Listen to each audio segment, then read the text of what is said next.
ದೇವರು ಒಳ್ಳೆಯವರಿಗೆ ತುಂಬಾ ಕಷ್ಟ ಕೊಡ್ತಾನೆ, ಆದ್ರೆ ಕೊನೆಯಲ್ಲಿ ಕೈ ಹಿಡಿತಾನೆ. ಕೆಟ್ಟವ್ರಿಗೆ ಒಳ್ಳೆ ಸುಖ ಕೊಡ್ತಾನೆ, ಆದ್ರೆ ಕೊನೆಯಲ್ಲಿ ಕೈ ಬಿಟ್ಬಿಡ್ತಾನೆ ಅಂತ ನಮ್ ಹೀರೋ ಹೇಳಿದ್ದು ಯಾರಿಗೆ? ಒಬ್ಬ ಸಾಮಾನ್ಯ ಡೆಲಿವರಿ ಬಾಯ್ ಆಗಿದ್ದ ನಮ್ ಹೀರೋ ಒಂದೇ ದಿನದಲ್ಲಿ ಅಂಡರ್ ವರ್ಲ್ಡ್ ಡಾನ್ ಆಗಿದ್ದು ಹೇಗೆ ತಿಳ್ಕೊಳ್ಳೋದಕ್ಕೆ ಪೂರ್ತಿ ಕಥೆ ಕೇಳಿ. ಹೇಳಿ, ಯಾರ್ ನೀವು? ಇದಕ್ಕಿಂತ ಮೊದಲು ನೀವು ಬಾಂಬೆಲಿ ಏನ್ ಮಾಡ್ತಿದ್ರಿ?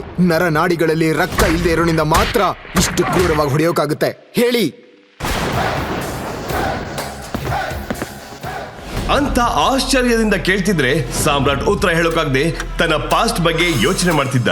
ಸಾಮ್ರಾಟ್ ಬಾಂಬೆಯಲ್ಲಿ ಹುಟ್ಟಿ ಸಣ್ಣ ವಯಸ್ಸಲ್ಲೇ ತನ್ನ ತಂದೆ ತಾಯಿಯನ್ನ ಕಳ್ಕೊಂಡು ಬೆಂಗಳೂರಲ್ಲಿ ಫುಡ್ ಡೆಲಿವರಿ ಬಾಯ್ ಆಗಿ ಕೆಲಸ ಮಾಡ್ತಿದ್ದ. ಒಂದು ದಿನ 5 ಸ್ಟಾರ್ ಹೋಟೆಲ್ಗೆ ಡೆಲಿವರಿಗೊಂದು ಹೋದ ಸಾಮ್ರಾಟ್ ತಲೆಗೆ ಯಾರೋ ಹೊಡೆದು ಅವನು ಮೂರ್ಛೆ ತಪ್ಪಿ ಬಿದ್ಬಿಟ್ಟ. ಸಡನ್ ಆಗಿ ಕಣ್ತೆರೆದು ನೋಡಿದಾಗ ಸಾನ್ಯಾ ಹೋಟೆಲ್ ರೂಮ್ ಅಲ್ಲಿ ಅರೆಬರೆ ಬಟ್ಟೆ ಹಾಕೊಂಡು ಇಬ್ರು ಇದ್ದಾಗ ಅಲ್ಲಿಗೆ ಬಂದ ಸಾನ್ಯಾ ತಾತ ಶ್ರೀಕಂಠದತ್ತ ಈ ಪ್ರಾಬ್ಲಮ್ ಊರಿಗೆ ತಿಳಿಯೋದ್ ಬೇಡ ಅಂತ ಸಾಮ್ರಾಟ್ ಮತ್ತು ಸಾನ್ಯಾ ಮದುವೆ ಮಾಡಿಸಿದ್ರು. ಸಾಮ್ರಾಟ್ ಸಾನ್ಯಾ ಮದುವೆ ಅವಳ ತಾಯಿ ಶರ್ಮಿಳಾಗೆ ಇಷ್ಟ ಆಗದೆ ಸಂಪೂರ್ಣ ಫ್ಯಾಮಿಲಿ ಅವನನ್ನ ಸಂಬಳ ಇಲ್ಲದ ಮನೆ ಕೆಲಸವಂತರ ಟ್ರೀಟ್ ಮಾಡ್ತಿದ್ರು. ಬಟ್ಟೆ ವಾಶ್ ಮಾಡೋದ್ರಿಂದ ಹಿಡಿದು ಸಾನ್ಯಾ ಡ್ರೈವರ್ ಆಗಿನೂ ಎಲ್ಲ ಕೆಲಸವನ್ನು ಮಾಡ್ತಿದ್ದ. ಇದರ ಮಧ್ಯೆ ಟೈಮ್ ಸಿಕ್ಕಾಗ ಡೆಲಿವರಿ ಬಾಯ್ ಕೆಲಸ ಕೂಡ ಮಾಡ್ತಿದ್ದ. ಮತ್ತೊಂದ್ ಕಡೆ ಫ್ಯಾಮಿಲಿ ಬಿಸ್ನೆಸ್ ನಲ್ಲಾದ ಲಾಸ್ ಸರಿ ಮಾಡೋಕೆ ಬಿಸ್ನೆಸ್ ಲೋನ್ಗಾಗಿ ಸಾನ್ಯಾ ಬ್ಯಾಂಕ್ ಅಲಿತಿದ್ಲು. ಒಂದು ದಿನ ಡೆಲಿವರಿ ಡ್ರೆಸ್ ಹಾಕೊಂಡು ಸಾಮ್ರಾಟ್ ಸಾನ್ಯಾಳನ್ನ ಪಿಕ್ ಮಾಡೋಕೆ ಹೋಟೆಲ್ಗೆ ಹೋದಾಗ ಅಲ್ಲೊಬ್ಬ ರಿಚ್ ಹುಡುಗ ಸಾನ್ಯಾ ಕಾಲೆಳೆಯುವುದನ್ನ ನೋಡಿ ಶಾಕ್ ಆದ. ಸಾನ್ಯಾ, ಏನಾಯ್ತು? Any problem? ಹಲೋ ಮಿಸ್ಟರ್, ಇವಳು ನನ್ನ ವೈಫ್. ಸೀನ್ ಕ್ರಿಯೇಟ್ ಮಾಡದೆ ಹೋಗ್ತೀರಾ? ವಾ, ನಾನ್ ಯಾರು ಅಂತ ಗೊತ್ತಿಲ್ಲ. ಮಿನಿಸ್ಟರ್ ಮಗ, ನೀನ್ ಬಾಡಿಯರ್, ಹೋಗೋಣ. ಅವನಿಲ್ಲ ಇರ್ಲಿ ಡೆಲಿವರಿ ಬಾಯ್. ಹೇ, ಕೈ ಬಿಡೋ ರಾಸ್ಕಲ್, ಬಿಡೋ. ಸಾನ್ಯಾ ಅಳುವುದನ್ನು ಕಂಡು ಸಾಮ್ರಾಟ್ ಕಣ್ಣು ಸಿಟ್ಟಲ್ಲಿ ಕುದಿಯಿತು. ಸಾಮ್ರಾಟ್ ತಕ್ಷಣ ಮಿನಿಸ್ಟರ್ ಮಗನ ಕೈಯನ್ನ ಗಟ್ಟಿಯಾಗಿ ಹಿಡ್ಕೊಂಡಾಗ ಅವನು ನೋವಲ್ಲಿ ಕಿರ್ಚಾಡೋದನ್ನ ಕೇಳಿ ಮಿನಿಸ್ಟರ್ನ ಬಾಡಿಗಾರ್ಡ್ಸ್ ಸಾಮ್ರಾಟ್ಗೆ ಹೊಡೆಯೋಕೆ ಶುರು ಮಾಡಿದ್ರು. ಆದ್ರೆ ಅವನು ಮೈ ಮೇಲೆ ದೇವ್ರು ಬಂದಂತೆ ಅವರನ್ನ ಹೊಡೆದುಳಿಸ್ತಾ. ಸಾಮ್ರಾಟ್ನ ಒಂದೊಂದು ಹೊಡೆತವು ಸಿಡಿಲಿನಂತೆ ಆರ್ಭಟಿಸಿತು. ಅದನ್ನ ನೋಡಿ ಸಾನ್ಯಾ ಸಾಧುವಾಗಿದ್ದ ತನ್ನ ಗಂಡನೇ ಇವನು ಅಂತ ಬೆಚ್ಚಿ ಬಿದ್ಲು. ಮಿನಿಸ್ಟರ್ ಮಗನ ಜೊತೆ ಅವನ ಬಾಡಿಗಾರ್ಡ್ಸ್ ರಕ್ತದ ಮಡುವಲ್ಲಿ ಬಿದ್ದಾಗ ಸಾನ್ಯಾ ಸಾಮ್ರಾಟ್ನ ತಡೆಯೋಕೆ ಟ್ರೈ ಮಾಡಿದ್ಲು. ಅದೇ ಸಮಯಕ್ಕೆ ಸಾಮ್ರಾಟ್, ಏಯ್, ಇನ್ನು ಮುಂದೆ ಹುಡುಗಿ ಮೇಲೆ ಕೈ ಮಾಡೋ ಯೋಚನೆ ಮಾಡಿದ್ರೆ ನಿನ್ನನ್ನ ಕಂಡ ಜಾಗದಲ್ಲೇ ಹೂತಾಕ್ಬಿಡ್ತೀನಿ. ಸಾಮ್ರಾಟ್, ಸ್ಟಾಪ್ ಇಟ್, ಸಾಕು, ಬಿಟ್ಬಿಡು ಅವನನ್ನ. ಲೋನ್ ವಿಚಾರವಾಗಿ ಬ್ಯಾಂಕ್ ಮ್ಯಾನೇಜರ್ ಬರೋಕ್ ಹೇಳಿದ್ದಾರೆ. ಈಗಾಗ್ಲೇ ಲೇಟ್ ಆಯ್ತು, ಹೋಗೋಣ ಬಾ. ತನ್ನ ಬೈಕ್ ನಲ್ಲಿ ಸಾನ್ಯಾಳನ್ನ ಬ್ಯಾಂಕ್ ನಲ್ಲಿ ಬಿಟ್ಟು ಸಾಮ್ರಾಟ್ ಅಲ್ಲಿಂದ ಹೊರಟೋದ. ಅಷ್ಟರಲ್ಲಿ ಮಿನಿಸ್ಟರ್ ಮಗನನ್ನ ಸಾಮ್ರಾಟ್ ಹೊಡೆದಿರೋ ಸುದ್ದಿ ಸಿಟಿ ಫುಲ್ ಟ್ರೆಂಡಿಂಗ್ ನ್ಯೂಸ್ ಆಗೋಗಿತ್ತು. ತನ್ನ ಮಗ ಉಸಿರಿಗೆ ಹೋರಾಡ್ತಿರೋದನ್ನ ಕಂಡು ಸಿಟ್ಟಲ್ಲಿ ಮಿನಿಸ್ಟರ್ ಡಿಜಿಪಿಗೆ ಕಾಲ್ ಮಾಡಿದ್ರು.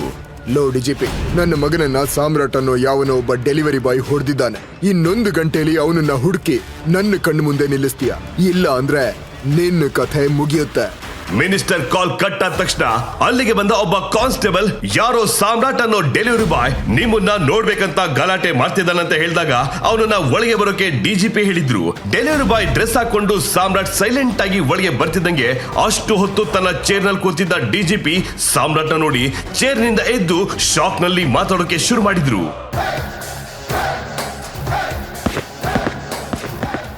ನಿಮ್ಮನ್ನ ಎಲ್ಲೋ ನೋಡಿದ್ದೀನಿ.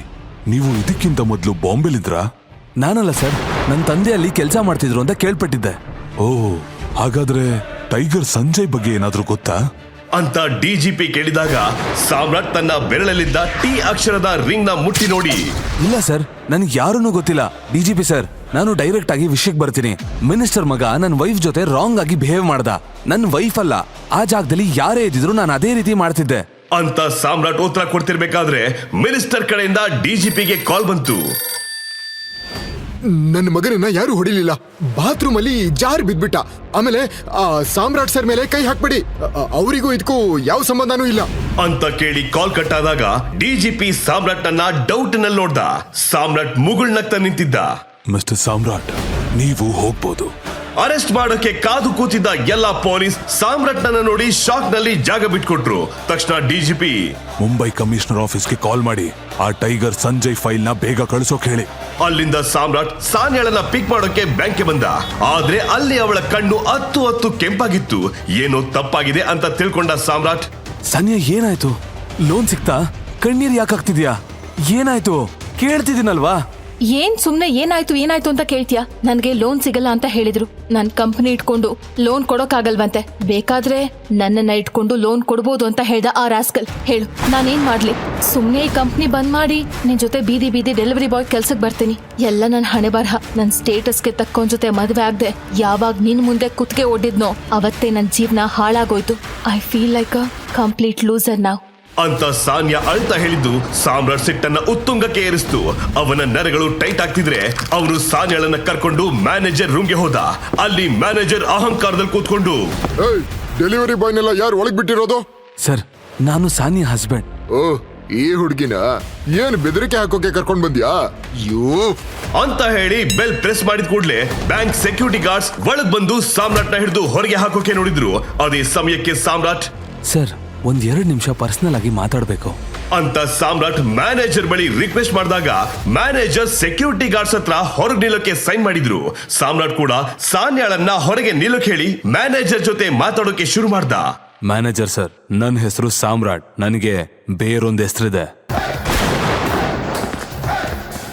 ಒಳಗೆ ಅಹಂಕಾರದಲ್ಲಿ ಕೂತಿದ್ದ ಮ್ಯಾನೇಜರ್ ಸಾಮ್ರಾಟ್ ಮಾತು ಕೇಳಿ ಆಮೇಲೆ ಬೆವತು ನಡುತ್ತಾ ಸಾಮ್ರಾಟ್ ಬಳಿ ಬಂದು ನಿಂತ. ಅದನ್ನ ಹೊರಗಿಂದ ನಿಂತು ನೋಡ್ತಿದ್ದ ಸಾನ್ಯಾ ಶಾಕ್ ಆಗಿದ್ಲು.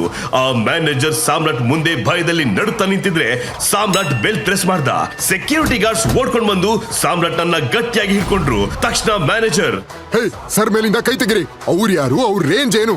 ಬಾಂಬೆನಲ್ಲಿ ಅವ್ರಿಗಿರೋ ಸ್ಟ್ಯಾಂಡರ್ಡ್ ಏನು ಅಂತ ಗೊತ್ತಾ? ಸಾರಿ ಸರ್, ನಿಮ್ ವೈಫ್ ಅಂತ ತಿಳಿದೆ ರಾಂಗ್ ಆಗಿ ಮಾತಾಡ್ದೆ. ಹಾ, ಹಾಗಾದ್ರೆ ಲೋನ್ ಮ್ಯಾಟರ್? ಸರ್, ಇದು ನಿಮ್ ಬ್ಯಾಂಕು, ಎಷ್ಟು ಬೇಕಾದ್ರೂ ತಗೊಳ್ಳಿ. ಇಲ್ಲಿ ನಡೆದಿರೋದನ್ನ ಹೊರಗೆ ಹೇಳಲ್ಲ ತಾನೆ? ಅಯ್ಯೋ, ಇಲ್ಲ ಸರ್. ಒಳಗೆ ಏನ್ ನಡೀತಿದೆ ಅಂತ ತಿಳಿಯದೆ ಗೊಂದಲದಲ್ಲಿದ್ದ ಸಾನ್ಯಾ ಕೈಗೆ ಸೆಕ್ಯೂರಿಟೀಸ್ ಕ್ಯಾಶ್ ತುಂಬಿರೋ ಸೂಟ್ ಕೇಸ್ ನ ಕೊಟ್ರು. ದುಡ್ಡಿನ ಕಟ್ಟನ್ನು ನೋಡಿ ಶಾಕ್ ಆಗಿ ನೋಡ್ತಿದ್ದ ಸಾನ್ಯಾ ಬಳಿ, Sania, are you happy now? Samrat, ನಾನ್ ವರ್ಷಗಟ್ಲೆ ಅಲ್ದಾಡಿದ್ರು ಸಿಗದ ಲೋನ್ ಇವಾಗ ಹೇಗ್ ಸಿಕ್ತು? ಒಳಗೇನ್ ಹೇಳ್ದೆ? ನಿಜ ಹೇಳ್ದೆ. ನಿಜವಾಗ್ಲೂ ಏನ್ ನಡೀತು ಅಂತ ತಿಳಿಯದೆ ಸಾನ್ಯಾ ಗೊಂದಲದಲ್ಲಿದ್ಲು. ನಂತರ ಇಬ್ರು ಕೂಡ ಅಲ್ಲಿಂದ ಕ್ಯಾಬ್ ನಲ್ಲಿ ಮನೆಗೆ ಹೋದ್ರು. ಅಣ್ಣ, MG ರೋಡ್ ಹೋಗ್ಬೇಕು. Okay madam. ಯಾವಾಗ್ಲೂ ಬಿಸಿ ಆಗಿರೋ ರೋಡ್ ಇವತ್ತ್ಯಾಕ್ ಬಿಕೋ ಅನ್ನಿಸ್ತಾ ಇದೆ? ಏನಾಯ್ತು? ವಿಷಯ ಗೊತ್ತಿಲ್ವಾ ಮೇಡಮ್? ಇವತ್ತು ಯಾರೋ ಒಬ್ಬ ಡೆಲಿವರಿ ಬಾಯ್ ಮಿನಿಸ್ಟರ್ ಮಗನ್ನ ಹೊಡೆದಾಕಿದಾನಂತೆ. ಅದಕ್ಕೆ ರೋಡು ಬಿಕೋ ಅಂತಿದೆ. ನರ ನಾಡಿಗಳಲ್ಲಿ ರಕ್ತ ಇಲ್ದಿರೋನಿಂದ ಮಾತ್ರ ಇಷ್ಟು ಕ್ರೂರವಾಗಿ ಹೊಡೆಯೋಕಾಗುತ್ತೆ ಅಂತ ಟ್ರೀಟ್ಮೆಂಟ್ ಕೊಟ್ಟಿರೋ ಡಾಕ್ಟರ್ಸು ಭಯದಲ್ಲಿ ಹೇಳ್ತಿದ್ರಂತೆ ಅಂತ ಕ್ಯಾಬ್ ಡ್ರೈವರ್ ಹೇಳಿದಾಗ ಸಾನ್ಯಾ ಸಾಮ್ರಾಟ್ ಅನ್ನ ಓರೆಗಣ್ಣಲ್ಲಿ ನೋಡಿದ್ಲು. ಸಾಮ್ರಾಟ್ ಏನು ನಡೆಯದ ಹಾಗೆ ಸೈಲೆಂಟ್ ಆಗಿ ಕೂತಿದ್ದ. ಸ್ವಲ್ಪ ಹೊತ್ತಲ್ಲಿ ಸಾನ್ಯಾ ಮನೆ ಬಂದಿತ್ತು. ಏನು ಮಾತಾಡದೆ ಮನೆ ಒಳಗೋದ ಸಾಮ್ರಾಟ್ ಬಳಿ ಸಾನ್ಯಾ, ಸಾಮ್ರಾಟ್, ನಿನ್ ಹತ್ರ ಸ್ವಲ್ಪ ಮಾತಾಡ್ಬೇಕು. ನಿಜ ಹೇಳು, ನೀನ್ ಯಾರು? ಬೆಳಗ್ಗೆ ನೀನ್ ಹೊಡೆದಿರೋ ಮಿನಿಸ್ಟರ್ ಮಗ ಹಾಗೂ ಅವ್ನ್ ಜನ ಹಾಸ್ಪಿಟಲ್ ನಲ್ಲಿ ಸಾವು ಬದುಕಿನ ಮಧ್ಯೆ ಹೋರಾಡ್ತಿದ್ದಾರೆ. ಮಿನಿಸ್ಟರ್ಸ್, ಪೊಲೀಸ್ ಎಲ್ರು ನಿನ್ ಮೇಲೆ ಆಕ್ಷನ್ ತೆಗಿಯೋಕೆ ಭಯ ಪಡ್ತಿದ್ದಾರೆ. ಲೋನ್ ಕೊಡಲ್ಲ ಅಂತ ಹೇಳ್ದ ಆ ಬ್ಯಾಂಕ್ ಮ್ಯಾನೇಜರ್ ನೀನ್ ಮಾತಾಡಿದ ಮೇಲೆ ಕಾಲಿಗೆ ಬಿದ್ದು ದುಡ್ಡು ಕೊಡ್ತೀನಿ ಅಂತ ಹೇಳ್ತಿದ್ದಾನೆ. ನೀನ್ ಯಾರು? ಮುಂಬೈನಲ್ಲಿ ಏನ್ ಮಾಡ್ತಿದ್ದೆ ಅಂತ ಸಾನ್ಯಾ ಪ್ರಶ್ನೆಗಳ ಸುರಿಮಳೆ ಹಾಕ್ತಿದ್ರೆ ಸಾಮ್ರಾಟ್ ಉತ್ತರ ಕೊಡದೆ ಒಳಗೋಗಿ ಡೋರ್ ಕ್ಲೋಸ್ ಮಾಡಿ ತಿರುಗಿ ನಿಂತ. ಸಾನ್ಯಾ ಪ್ರಶ್ನೆಗಳು ಸಾಮ್ರಾಟ್ ಕಿವಿಯಲ್ಲಿ ಗುಯ್ಗುಡ್ತಿದ್ರೆ ಅವನ ಕಣ್ಣಲ್ಲಿ ಅವನ ಪಾಸ್ಟ್ ಮೆಮೊರೀಸ್ ಫ್ಲಾಶ್ ಆದ್ವು. ಹೇಳಿ, ಯಾರ್ ನೀವು? ನಿಜವಾಗ್ಲೂ ನಾನು ಯಾರು? ಬಾಂಬೆಲಿ ನನ್ಗೇನಾಗಿತ್ತು? ನನಗೂ ದಿ ಗ್ರೇಟ್ ಟೈಗರ್ ಸಂಜಯ್ಗೂ ಇರೋ ನಂಟೇನೋ? ಇಷ್ಟು ಟೈಮ್ ನಾನು ಬಚ್ಚಿಟ್ಟ ರಹಸ್ಯ ಹೊರಗೆ ಬಂದ್ರೆ ನನ್ನ ವೈಫ್ ಸಾನ್ಯಾ ಮಾತ್ರ ಅಲ್ಲ, ನೀವು ಕೂಡ ಬೆಚ್ಚ ಬೀಳ್ತೀರಾ. ಅದನ್ನ ತಿಳ್ಕೋಬೇಕಾದ್ರೆ ಪಾಕೆಟ್ FM ಆಪ್ ಡೌನ್ಲೋಡ್ ಮಾಡಿ ಕೇಳಿ ಟೈಗರ್ ರಿಟರ್ನ್ಸ್.